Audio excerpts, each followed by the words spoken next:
Saludos a todos. En este video voy a explicar algunas de las clasificaciones de las funciones. Pero antes es necesario tener buen dominio de conceptos importantes como función o dominio y rango de una función. Así que si usted no está familiarizado con estos conceptos, lo invito a ver el video de relaciones binarias y funciones en donde ya expliqué cada uno de estos conceptos y otros más. Si usted ya domina estos conceptos, entonces no tendrá ninguna dificultad para entender cada una de las ideas que voy a exponer en este video. Dicho esto, entonces ya podemos iniciar. Hay muchos criterios que podemos utilizar para clasificar las funciones, pero en este video solo utilizaré tres. Primero, voy a clasificar las funciones según la asociación entre el dominio y el rango. Luego las voy a clasificar según las operaciones utilizadas para obtener sus valores. Y por último, las clasificaré según sus gráficas. Según la asociación que exista entre el dominio y el rango de una función, podemos clasificarlas como sigue. Podemos clasificarlas como aplicaciones, inyectivas, sobreyectivas, biyectivas, idéntica o identidad, constante, inversa y por último, función real. Aplicación. Es toda función cuyo dominio es igual al conjunto de partida. Es decir, todo elemento del conjunto de partida tiene imagen. Por ejemplo, aquí tengo el diagrama de Venn-Euler de dos funciones. La función de la izquierda relaciona el conjunto A con el conjunto B de la siguiente manera, asignando al 0, el 3, al 2, el 1, al 4, el 5 y al 6, el 3, y ha dejado al 8 sin ninguna imagen en el conjunto B. Aquí notamos que el conjunto de partida es A y el conjunto de llegada es B, y el dominio es 0, 2, 4 y 6, que es el conjunto de todos los elementos del conjunto de partida que tienen imagen. El 8 es parte del conjunto de partida, pero no es parte del dominio. Por lo tanto, el dominio y el conjunto de partida no son iguales en esta función, y a pesar de ser función, esta no es aplicación, ya que una aplicación cumple con la condición de que el dominio y el conjunto de partida son iguales. Veamos la otra función, la que relaciona el conjunto X con el conjunto Y. Vemos que en el conjunto de partida tenemos los números 5, 10, 20, 40 y 30. Y notamos que cada elemento del conjunto de partida tiene imagen. Cada uno está relacionado con algún elemento en el conjunto de llegada. Por lo tanto, esta función es aplicación, porque el conjunto de partida y el dominio son iguales. Sin embargo, no nos interesa qué está ocurriendo en el conjunto de llegada en cuanto a aplicación se refiere.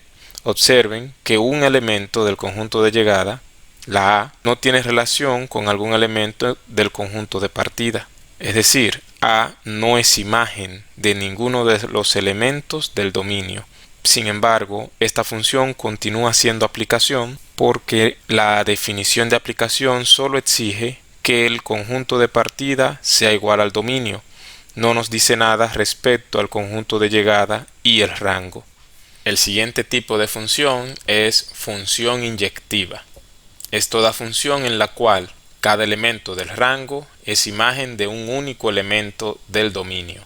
A este tipo de función también se le llama función 1 a 1, y es que por la definición de función a cada elemento del dominio le debe corresponder un único elemento del rango, y que por la condición de inyectiva a cada elemento del rango le corresponde un único elemento del dominio, es decir, están relacionados 1 a 1. Por ejemplo, en estos diagramas de Venn-Euler tenemos dos funciones. La de la izquierda es inyectiva. Note que el rango está formado por las letras A, B y D, mientras que el dominio está formado por los números 2, 3 y 4. Y a cada elemento del dominio le corresponde un único elemento de rango por la definición de función. Sin embargo, a cada elemento de rango le corresponde un único elemento del dominio y esto hace que esta función sea considerada inyectiva o uno a uno. Sin embargo, en la función de la derecha, notamos que el dominio está formado por las letras A, B y C, mientras que el rango está formado solo por los números 1 y 2. El 3 no es parte del rango, ya que no es imagen de ningún elemento del dominio. Sin embargo, la B y la C tienen como imagen el 2, es decir, el 2 es imagen de dos elementos del dominio. Y por esta razón, esta función no es inyectiva, no es uno a uno, porque existe un elemento en el rango que es imagen de más de un elemento del dominio. Una observación importante de las funciones inyectivas es cada dos pares ordenados de una función inyectiva no tienen iguales las primeras ni las segundas componentes. Veamos la función inyectiva que hemos utilizado como ejemplo. Notamos que 2,a es un par ordenado de la función, 3,b y 4,d también son pares ordenados de la función. No existe ningún par de pares ordenados que compartan las mismas componentes y no hay dos pares ordenados que tengan igual las primeras componentes ni tampoco las segundas componentes. Esa es una característica importante de las funciones inyectivas. Sin embargo, en esta función que no es inyectiva, vemos que los pares ordenados son A,1, B,2 y C,2. Vemos que el par ordenado B,2 y el par ordenado C,2 tienen igual la segunda componente y es por esta razón que no es inyectiva. El siguiente tipo de función que estudiaremos es función sobreyectiva. Es toda función en la cual el rango es igual al conjunto de llegada, es decir, todos los elementos del conjunto de llegada son imágenes. Por ejemplo, estas dos funciones que tenemos acá, la de la izquierda no es sobreyectiva porque el rango que está formado por las letras A, B y D no es igual al conjunto de llegada que está formado por las letras A, B, C y D.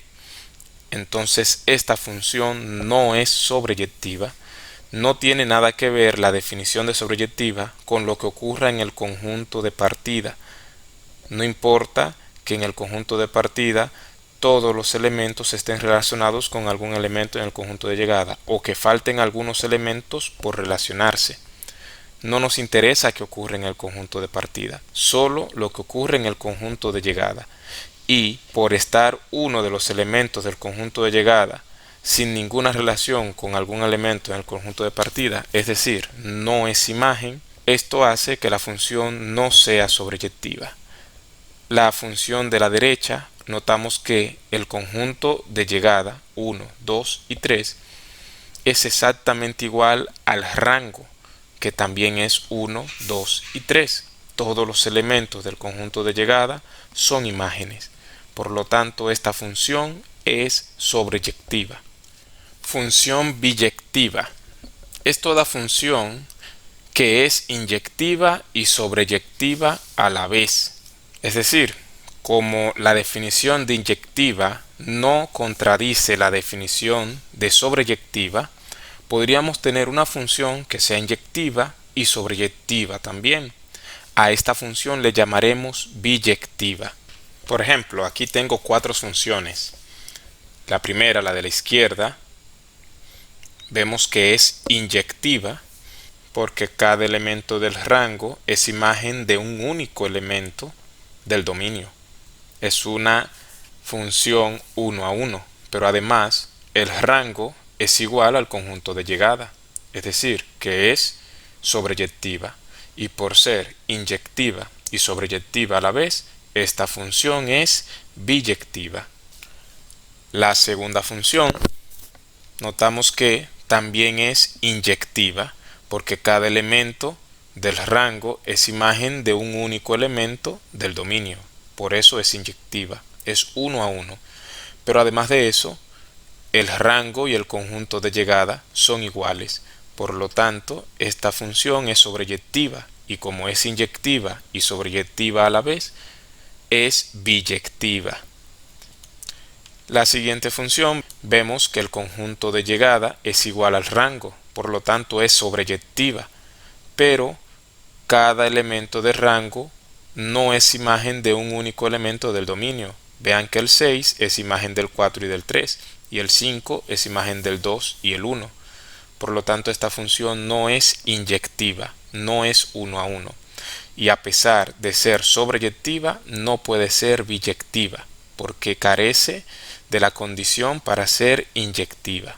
Y la última función, vemos que cada elemento del rango se relaciona con un único elemento del dominio, es inyectiva, y también el rango es igual al conjunto de llegada, es sobreyectiva, por lo tanto es biyectiva. Así que las funciones 1, 2 y 4 son biyectivas y la función número 3 solo es sobreyectiva, no es inyectiva y por tanto no puede ser biyectiva. Función idéntica o identidad. Es toda función f de a en a tal que cada elemento del conjunto de partida es igual a su imagen. Estas funciones tienen la particularidad de que van desde un conjunto hacia el mismo conjunto y cada elemento del conjunto de partida tiene como imagen a él mismo en el mismo conjunto. Y cada elemento del conjunto de partida es igual a su imagen. Es decir, que todos los pares ordenados de esta función van a tener la forma x, x o y, y o a o 1, 1 o 5, 5. Todos los elementos del conjunto de partida son igual a su imagen. Por ejemplo, dado el conjunto formado por las letras a, b y c, la función f de a en a, es decir, una función cuyo conjunto de partida es a y cuyo conjunto de llegada también es a, tal que los pares ordenados de la función son a, b, b y c, c, es una función idéntica, ya que se ajusta a la definición de función idéntica, y es que cada elemento del conjunto de partida, que en este caso es a, es igual a su imagen. Observen que a, que es un elemento del conjunto de partida, su imagen es a bajo esta función, y b, que es un elemento del conjunto de partida, tiene como imagen al mismo b, y c, que también es un elemento del conjunto de partida, tiene como imagen al mismo c, y esto hace que esta función sea considerada idéntica o identidad, donde cada uno de los elementos del conjunto de partida son exactamente igual a su imagen. Las componentes de cada par ordenado de una función idéntica son iguales. Función constante. Es toda función tal que todos los elementos del conjunto de partida tienen la misma imagen. Por ejemplo, dado los conjuntos a y b, la función que va de a en b, tal que los pares ordenados de la función son a, k, b, k y c, k, es una función constante. Noten que cada elemento del conjunto de partida tiene la misma imagen, en este caso k. A pesar de que el conjunto de llegada está formado por h, j y k, los elementos del conjunto de partida o dominio tienen la misma imagen. Todos coinciden en k. Por lo tanto, esta es una función constante. Función inversa. Dada una función inyectiva f de a en b, su inversa es la función f inversa de b en a, que solamente contiene los pares ordenados invertidos de f. Noten de la definición de función inversa que se está estableciendo una condición para la función, y es que ésta debe de ser inyectiva. Entonces, a partir de allí se dice que su inversa se define de esta manera. que es una función que va desde el conjunto de llegada de la función original hasta el conjunto de partida y que solo contiene los pares ordenados invertidos de la función original. Pero es importante señalar que para que una función pueda tener inversa debe ser inyectiva. Y una función podría no tener inversa, pero si la tiene es única y esta función inversa es también inyectiva. Por lo tanto, la inversa también tiene inversa y su inversa será la función original. Es decir, que las funciones inversas son inversa una de la otra. F es inversa de f inversa y f inversa es inversa de f. Y si una función no es inyectiva, entonces no tiene inversa. Y si tiene inversa es porque es inyectiva. Una función tiene inversa si y solo si es inyectiva. Por ejemplo, aquí tenemos dos funciones. La de la izquierda es inyectiva porque cada elemento de rango es imagen de un único elemento del dominio. Por lo tanto, esta función tiene inversa. Noten que los pares ordenados de esta función son 2,a, 3,b y 4,d. Por lo tanto, los pares ordenados de la inversa serían a,2, b,3 y d,4. Y ese conjunto de pares ordenados cumple la condición de función, porque para cada elemento del conjunto de partida existe como máximo una imagen a,2, b,3, d,4. Eso es en el caso de la inversa. Veamos qué ocurre con la otra función. Esta es función, pero no es inyectiva porque el 2 es imagen de b y también de c. Así que no es inyectiva, por lo tanto no tiene inversa. Vamos a intentar construir la inversa de esta función a partir de la definición, y es que solo vamos a invertir los pares ordenados. Los pares ordenados de esta función de la original es a,1, b,2 y c,2. Si intentamos invertir estos pares ordenados, vamos a tener 1,a, 2,b y 2,c. El 2 tiene dos imágenes en la inversa, que es b y c. Por lo tanto, este conjunto de pares ordenados que acabamos de construir no cumple con la condición de función, porque existe un elemento en el conjunto de partida que tiene dos imágenes. Por lo tanto, no puede ser función. Y entonces esta función original no tiene inversa. Y el último tipo de función, según la asociación que exista entre el dominio y el rango, es la función real. Es toda función de R en R, siendo R el conjunto de los números reales. Es toda función que tiene como conjunto de partida al conjunto de los números reales y como conjunto de llegada al conjunto de los números reales. Y debido a que el conjunto de los números reales es infinito, de manera general, la ley de correspondencia que define una función real es una expresión matemática. Por ejemplo, sea x un número real cualquiera, entonces la función f, que va de r a r, dada por f de x igual 2x más 1, es una función real, ya que tiene como conjunto de partida a los números reales y como conjunto de llegada a los números reales.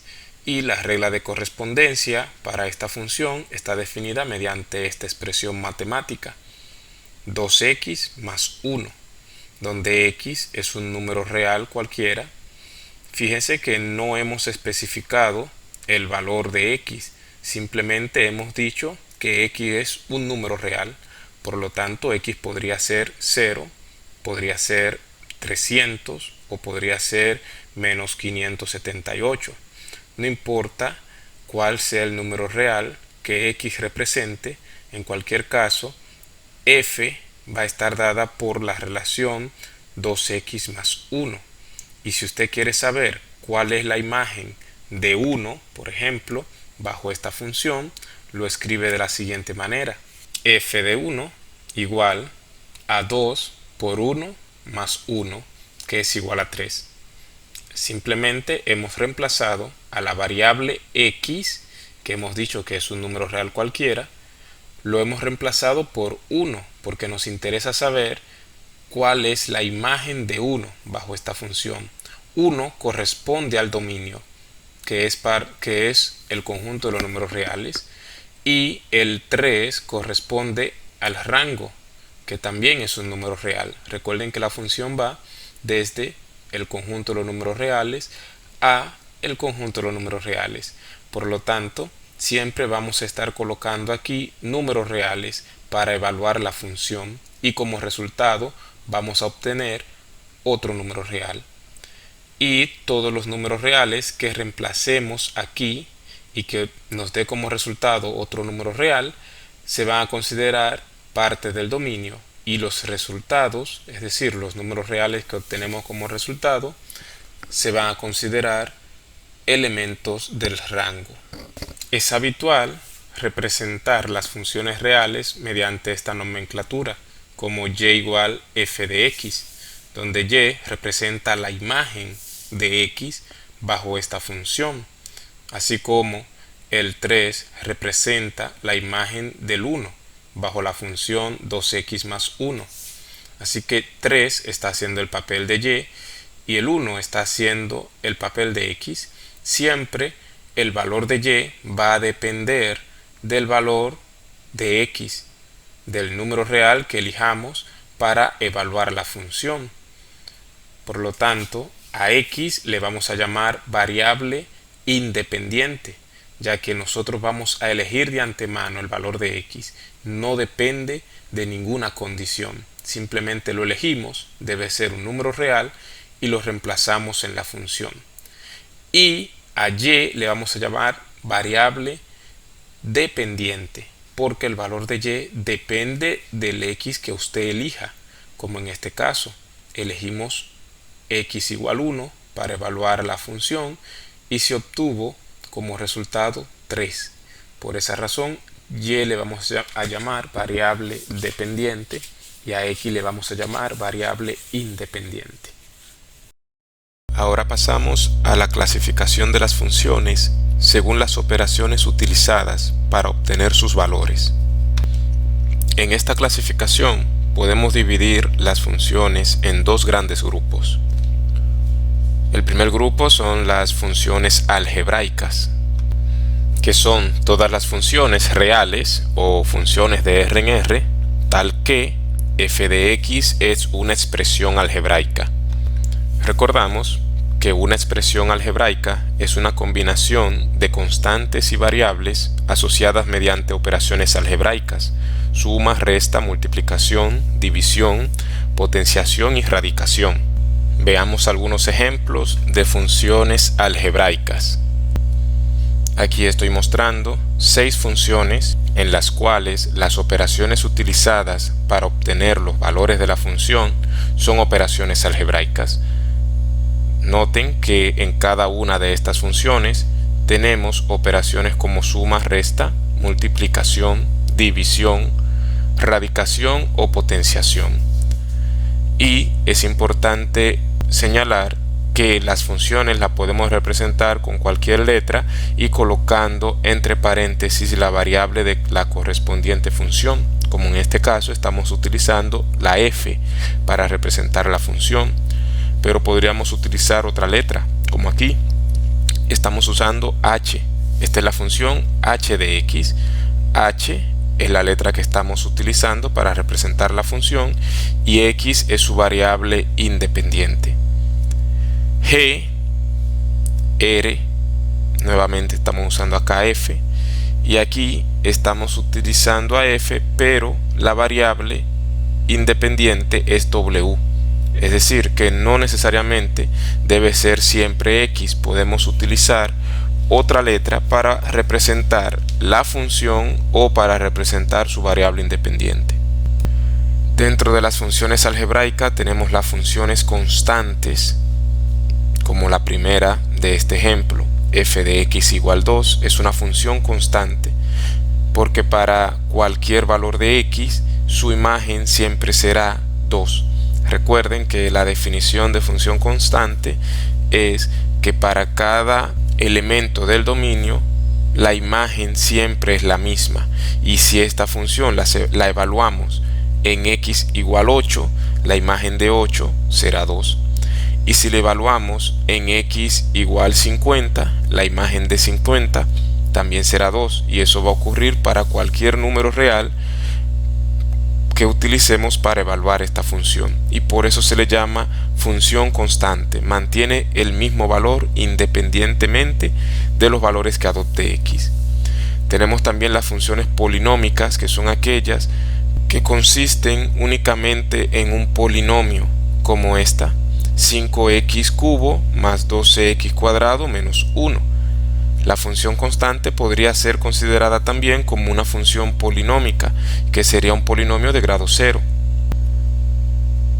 Y cuando se trata de una función polinómica, el grado de la función será el mismo grado del polinomio. Esta es una función polinómica de grado 3.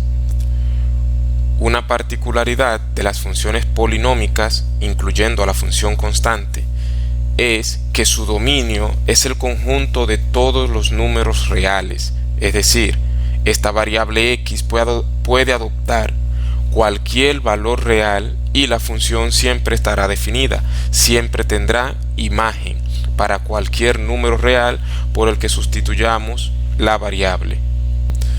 Así que el dominio de las funciones polinómicas es el conjunto de los números reales, pero el rango dependerá de los resultados que se obtienen al realizar las operaciones. Como en el caso de la función f de x igual 2, el rango es solo 2, es el conjunto que tiene al 2 como único elemento. Pero en el caso de h de x igual 5x cubo más 12x cuadrado menos 1, en este caso el rango es el conjunto de los números reales, todos los números reales, porque siempre va a existir un número real x para obtener cualquier otro número real mediante esta operación. Entonces el rango sería igual que el dominio, el conjunto de los números reales. Dentro de las funciones algebraicas tenemos las funciones racionales, que son aquellas que involucran una expresión racional.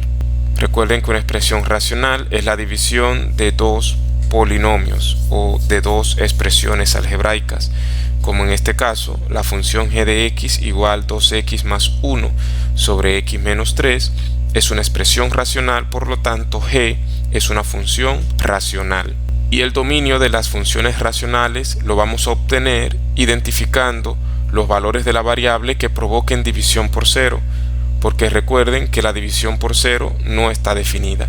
Entonces, si ocurre una división por 0 en una función racional, en ese valor de x que provoca la división por 0 no tenemos imagen. La función no estaría definida y por ende ese número o ese valor de x no pertenece al dominio.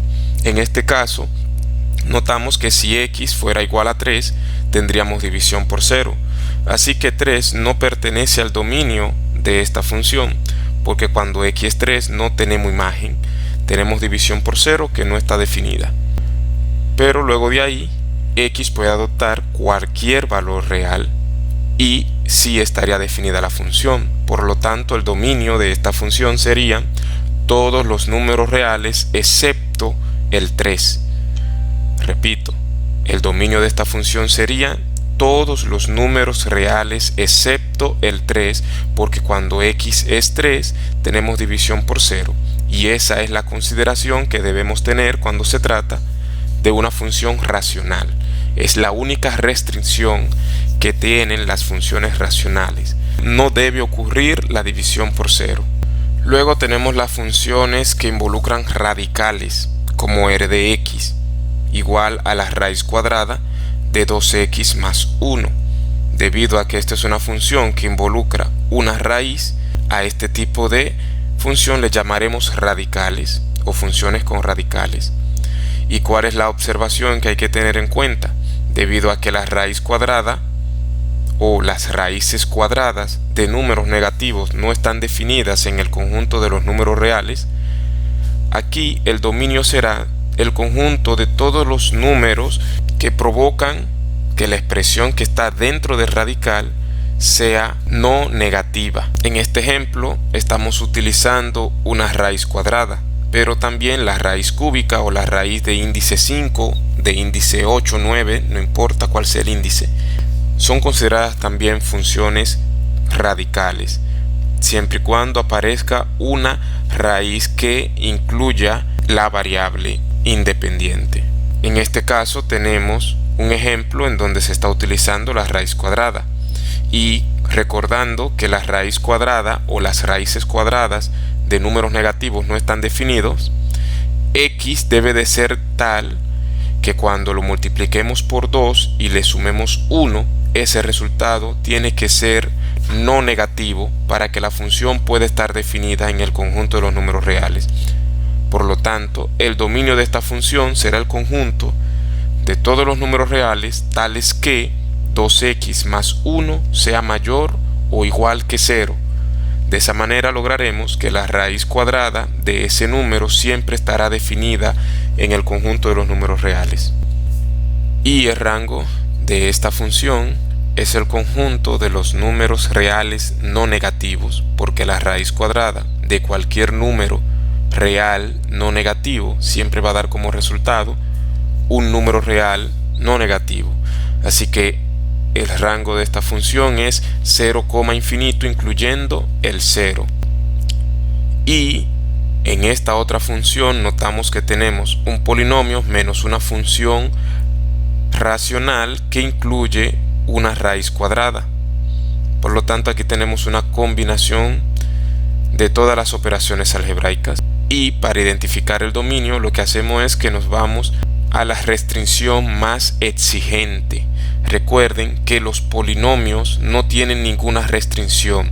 Por lo tanto, en la parte de 2 más 3x cuadrado no tenemos que tomar ninguna consideración al momento de hablar del dominio. No hay ninguna restricción. Y en la parte de la función racional, recuerden que el denominador nunca debe ser 0.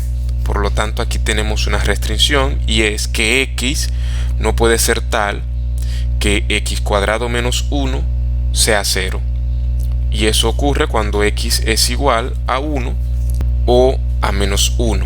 Si x es 1 o menos 1, tendríamos división por 0. Así que 1 y menos 1 no pertenecen al dominio.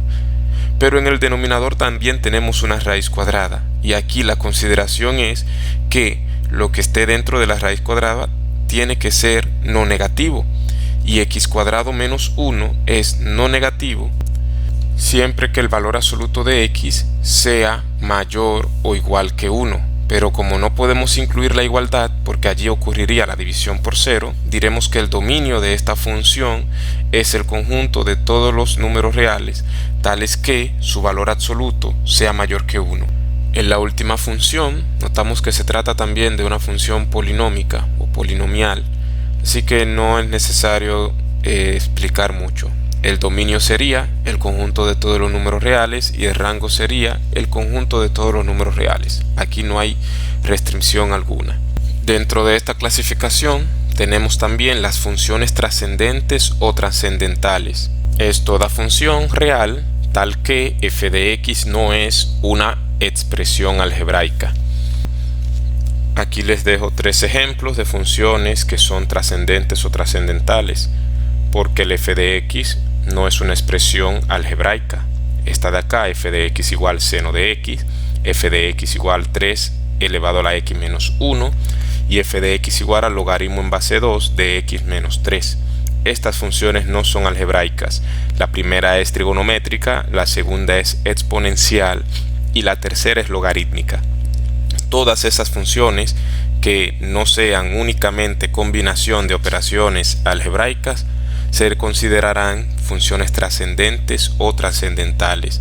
Dentro de ellas tenemos las trigonométricas, las exponenciales, las logarítmicas, las trigonométricas inversas, las hiperbólicas, pero en este video no vamos a describir, no vamos a profundizar estas funciones.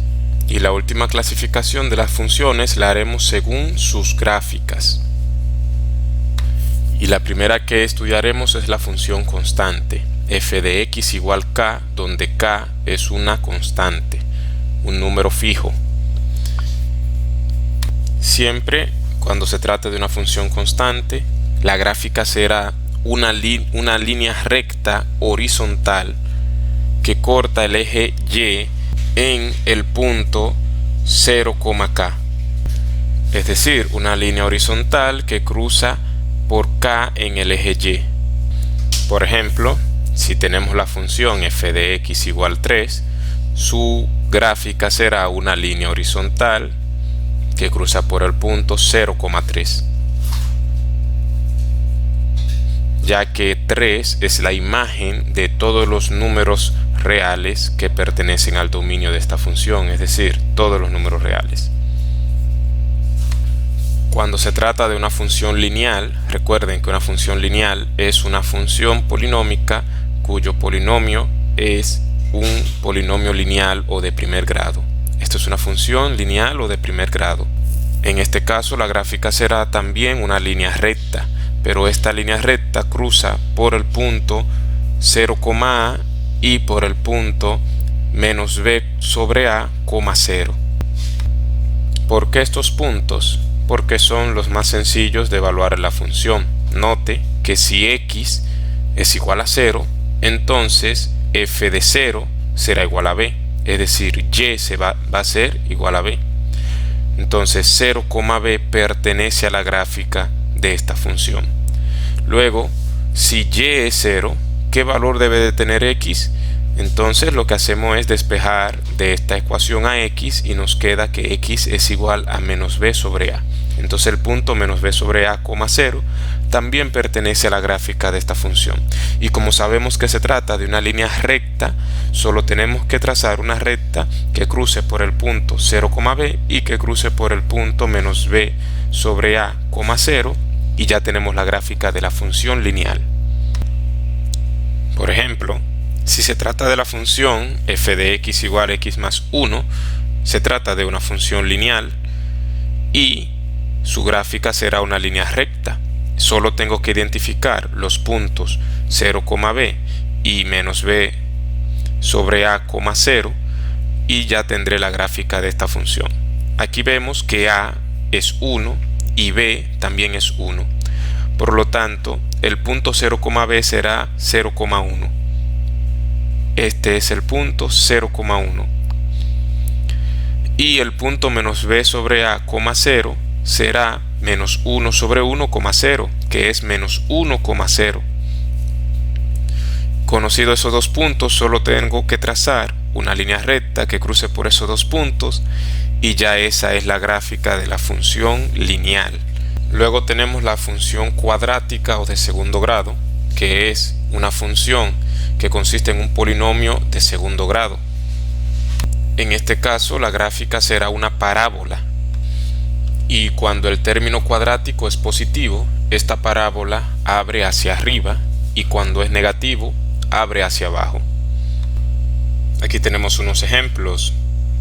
Esta gráfica corresponde a una parábola cuya función tendrá un coeficiente cuadrático mayor que 0.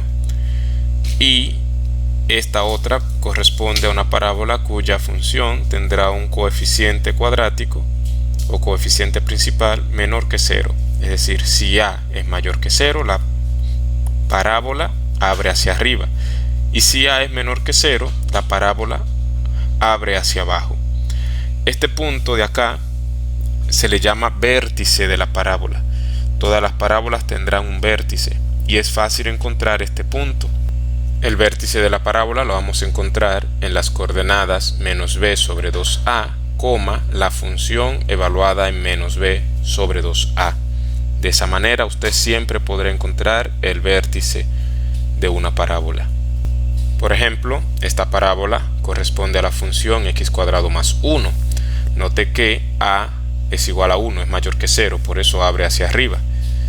Y aquí a es 1, b es 0 porque no hay término lineal y c es 1. Por lo tanto, el vértice de esta parábola va a estar en el punto 0,1, ya que cuando evaluamos en esta expresión a B como 0 y a A como 1, vamos a tener 0 sobre 2, que es 0, coma la función evaluada en 0. 0 sobre 2, que es 0. Y cuando evaluamos esta función en 0, nos da 1. Por lo tanto, el vértice es 0,1.